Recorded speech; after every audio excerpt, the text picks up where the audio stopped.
हरे कृष्णा, राधे राधे। आज इस वीडियो में हम भीष्म पंचक व्रत या पंच भीखू व्रत के विषय में चर्चा कर रहे हैं।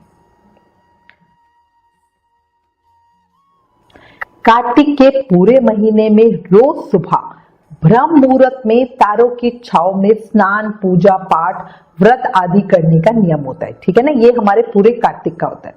पर बहुत सारे साधक, बहुत से भक्त ऐसे भी हैं जो किसी भी कारण से, बीमारी की वजह से, क्योंकि ये कार्तिक का ना पूरा त्योहारों का महीना होता है और इस समय मौसम बदल रहा होता है, ठंड आ रही होती है ना, तो किसी भी वजह से वो कार्तिक में स्नान नियम नहीं ले पाते हैं। तो इसके लिए कान्हा जी ने उन्हें कार्तिक के लास्ट के जो 5 दिन है उसमें भीष्म पंचक व्रत या पंच भीखू व्रत करने का विधान बताया है। जो पूरा कार्तिक स्नान नियम करते हैं, मान लो अगर कोई भी एक है जो पूरे कार्तिक के महीने में नहा रहा है, वो भी लास्ट के 5 दिनों में भीष्म पंचक व्रत का पालन करते हैं। ये बहुत ही फलकारी और पुण्यदायी होता है। ठीक है, अब भीष्म पंचक व्रत किया कब जाता है? तो जो कार्तिक शुक्ल पक्ष की 11 एकादशी होती है, जिसे देवउठनी एकादशी या प्रबोधनी एकादशी कहते हैं, उस दिन से ये भीष्म पंचक व्रत शुरू किया जाता है और कार्तिक पूर्णिमा तक इस व्रत को किया जाता है। उसके बाद एकम को खीर का दान करके व्रत खोला जाता है। भीष्म पंचक व्रत को पंच भीखू के नाम से भी जाता जाता है। भीष्म पितामह ने इस व्रत को किया था, इसलिए ये भीष्म पंचक नाम से प्रसिद्ध हुआ, उन्हीं के नाम से इसका नाम पड़ा। ये व्रत ऐसा नहीं है कि महाभारत काल से, ये व्रत आदि काल से है, बहुत पुराना है, बहुत ऋषि मुनियों ने किया था, बट बीच में ये लुप्त हो गया था, लोगों को इसके बारे में नॉलेज नहीं थी। उसके बाद जब महाभारत का युद्ध हुआ था और भीष्म पितामह बाणों की शैया पे पड़े हुए थे, उस समय कान्हा जी ने उन्हें बताया था और उन्होंने ये 5 दिन का व्रत किया था। इसी से उनके नाम से ही इस व्रत का फिर से प्रचार हुआ था। ये जो सारी घटना है, ये कार्तिक महत्तम का जो अध्याय 27 है उसमें आप सुनोगे, उसमें डिटेल में सारी बात बताई हुई है। कार्तिक एकादशी के दिन बाणों की शैया पे पड़े हुए भीष्म जी ने अर्जुन को बोला था कि मुझे प्यास लगे, मुझे पानी पीना है। तब अर्जुन ने संकल्प करके भूमि पर एक तीर मारा था और उसमें से गंगा जी की धार निकली थी, जो सीधा भीष्म जी के मुंह में गई थी। उनकी प्यास मिटी और उनके तन मन प्राण संतुष्ट हुए। उस दिन से ही भगवान श्री कृष्ण ने पर्व के रूप में घोषित करते हुए कहा था कि आज से लेकर पूर्णिमा तक जो अर्धदान से भीष्म जी को तृप्त करेगा और इस भीष्म पंचक व्रत का पालन करेगा, उस पर मैं बहुत जल्दी प्रसन्न रहूंगा। अब आपको इस व्रत का विधान और नियम बताती हूं। देखो, भीष्म पंचक व्रत में 4 द्वार वाला एक मंडप बनाया जाता है। ठीक है, मंडप ऐसा होता है कि हम केले के पेड़ खड़े करके बनाते हैं या मटकियां एक के ऊपर एक रखकर उससे मंडप बनाते हैं। आपने देखा होगा ना, जैसे फेरों का मंडप बनाते हैं, 4 तरफ रख के और बीच इस तरह से मंडप बनाते हैं। उस मंडप को गाय के गोबर से लीप कर बीच में एक वेदी बनाई जाएगी। वेदी पर तिल रखकर कलश स्थापित किया जाएगा। इसके बाद भगवान वासुदेव की पूजा की जाएगी। इस व्रत में कार्तिक शुक्ल एकादशी से लेकर कार्तिक पूर्णिमा तिथि तक घी के दीपक जलाए जाते हैं। भीष्म पंचक व्रत करने वाले को 5 दिनों तक संयम और सात्विकता का पालन करना चाहिए और यज्ञ आदि कर्म करने चाहिए। इस व्रत में गंगा पुत्र भीष्म की तृप्ति के लिए श्राद्ध और तर्पण करने का भी विधान है। अगर इस तरह से व्रत ना कर पाए, क्योंकि ये वेदी बनाकर करना हर किसी के लिए पॉसिबल नहीं होता, ये हमारी शास्त्रीय विधि है जो हमें शास्त्रों में मिलती है, पर हर कोई इस तरह से पूजा नहीं कर सकता। इसलिए अगर आप चाहो तो सिंपल तरीके से घर पर रोज ब्रह्म मुहूर्त में उठकर तारों की छाव में स्नान करो, फिर पूजा करो, पंच भीखू व्रत का संकल्प आप देवउठनी एकादशी पे ले लो और उसके बाद भगवान से प्रार्थना करते हुए कहो कि हे प्रभु, मैं भीष्म पंचक व्रत करना चाहती हूँ, कृपया करके मेरे इस व्रत को निर्विघ्न पूरा कराएं। और उसके बाद रोज नियम से सुबह उठकर तारों की छाव में स्नान करें, घी का दीपक जलाएं। इसके बाद भगवान विष्णु की पूजा करें, साधक अपनी किसी विशेष कामना पूर्ति के लिए इन 5 दिनों में अखंड ज्योत भी प्रज्वलित कर ले सकता है। बहुत बहुत अच्छा होता है। अच्छा, रोज नियम से कार्तिक महात्म जरूर सुनना। अगर आपने अभी तक कार्तिक महात्म नहीं सुना तो ये जो लास्ट के 5 दिन है उनमें रोज 7 अध्याय सुनकर पूरे कार्तिक महीने का जो महात्म है वो आप एक साथ 5 दिनों में भी सुन सकते हो। कार्तिक मास में कार्तिक महात्म सुनने का विशेष महत्व होता है, विशेष लाभ होता है, विशेष फल होता है।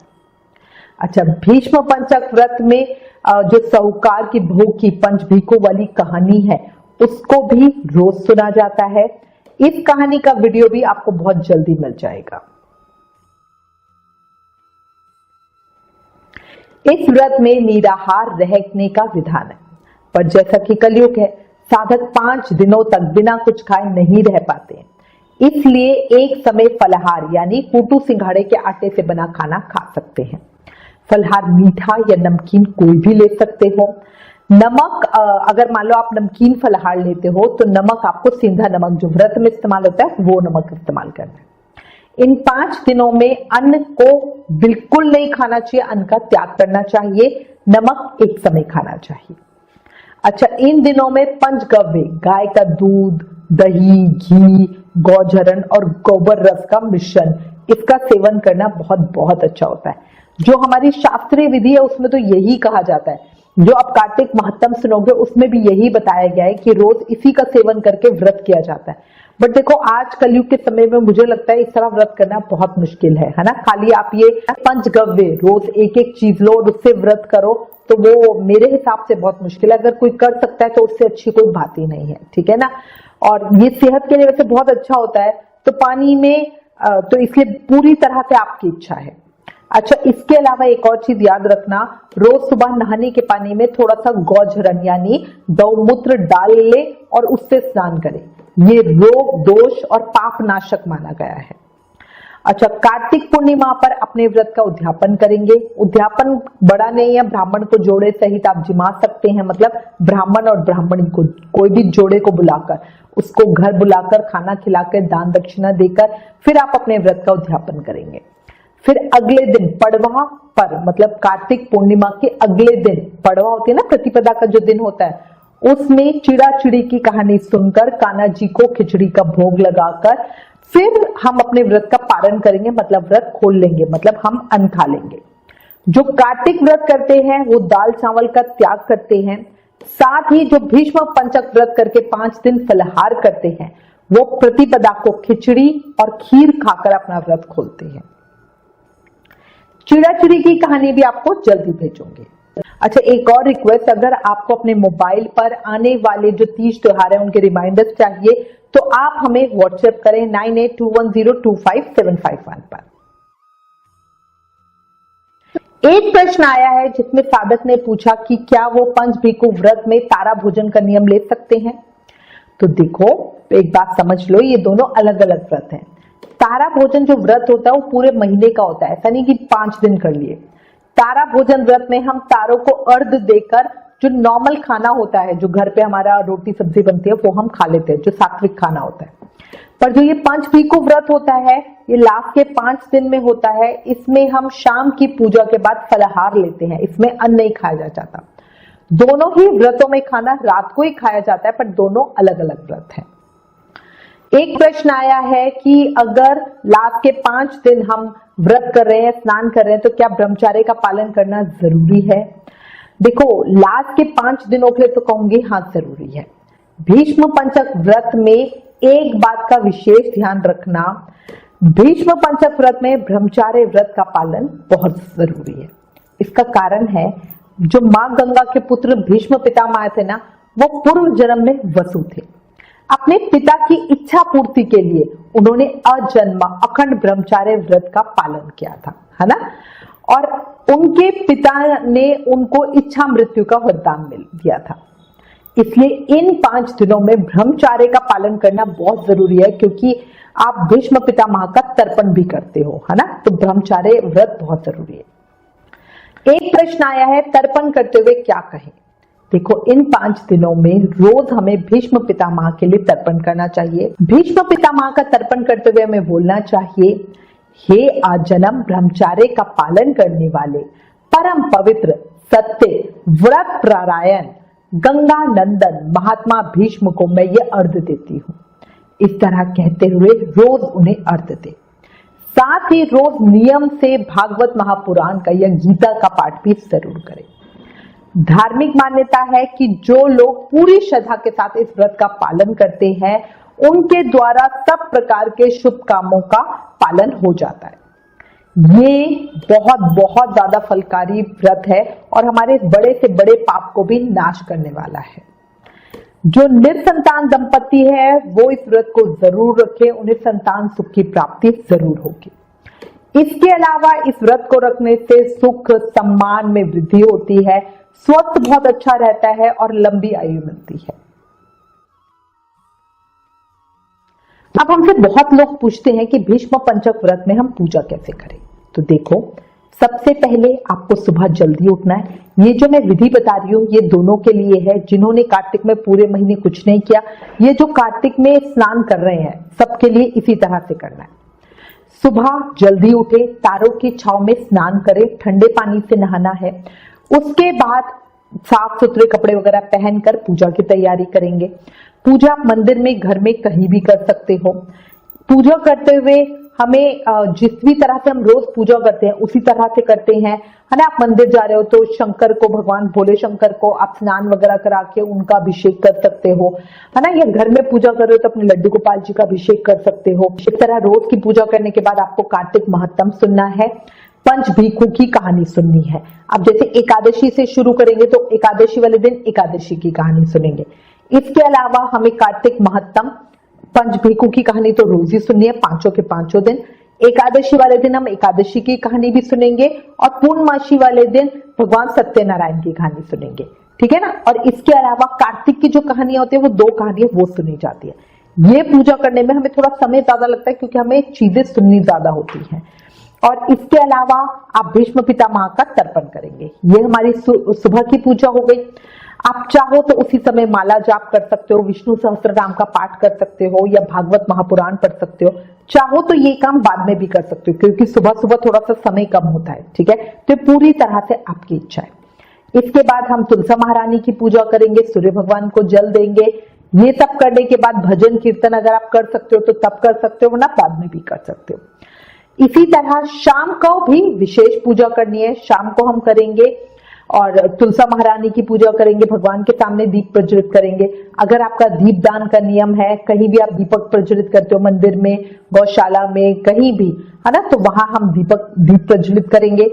एक अगर आप चाहो तो अखंड दीप जरूर लगा लेना, बहुत बहुत अच्छा होता है। इसके अलावा फिर आपको याद दिला रही हूं, अगर कोई भी साधक है जिसने अभी तक आकाश में दीपदान नहीं किया तो वो इन लास्ट के 5 दिनों में 108 बत्ती से आकाश में दीपदान जरूर कर दे। बहुत बहुत अच्छा होता है। भक्ति तो मिलती ही मिलती है, जीवन की परेशानियां भी खत्म होती है। आकाश में दीपदान हम भगवान विष्णु, यमराज और अपने पितरों के निमित्त करते हैं, ठीक है। तो आप ये करिए लास्ट के, और इस तरह करते हुए हम पूर्णमासी तक लाएंगे।